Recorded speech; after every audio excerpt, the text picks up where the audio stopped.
हे जे आपले शेतकरी आहेत त्यांचं नाव आहे रामचंद्र नरळे. हे शेतकऱ्यांचा प्रॉब्लेम इथं मरची खूप पद्धतीनं प्रॉब्लेम येत होते आणि ह्या पद्धतीचा प्रॉब्लेम हा मरचा त्यांचा चालू होता. त्यांच्याकडनंच आपण जाणून घेऊया की मरसाठी त्यांनी आतापर्यंत काय काय केलं. नरळे साहेब नमस्कार. नमस्कार.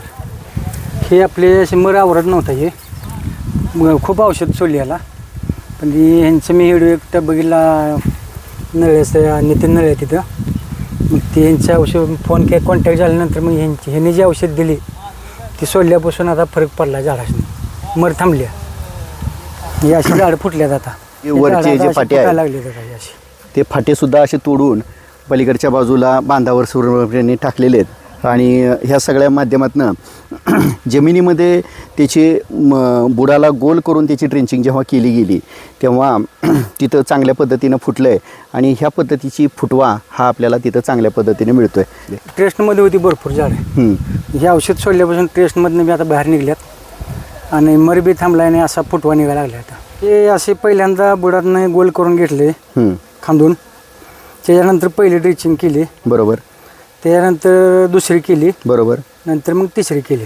सगळ्या ज्या ड्रेंचिंग आहेत त्या 8 ते 10 दिवसामध्ये आपण सगळ्या ड्रेंचिंग करून घेतल्या आणि ह्या ड्रेंचिंग केल्यामुळं आज शेतकरी बांधवांना ट्रेसमुक्त झाडं तयार झालेली आहेत. झाडाचा पूर्णपणे चांगला फुटवा निघालेला आहे. मर ही चांगल्या पद्धतीनं कंट्रोल होते, पण त्याच्यासाठी ॲग्रिकॉसच्या पॅटर्नमध्ये ज्या 3 ड्रेंचिंग दिलेल्या आहेत SC फॉर्म्युला, XBB फॉर्म्युला आणि WM फॉर्म्युला ह्या करणं खूप आवश्यक आहे. नाही ते मला एक 2-3 जणांनी आलती माझ्या भागात. मी त्यासनी सांगितलंय ही ड्रेंचिंग करण्यासाठी. बरोबर.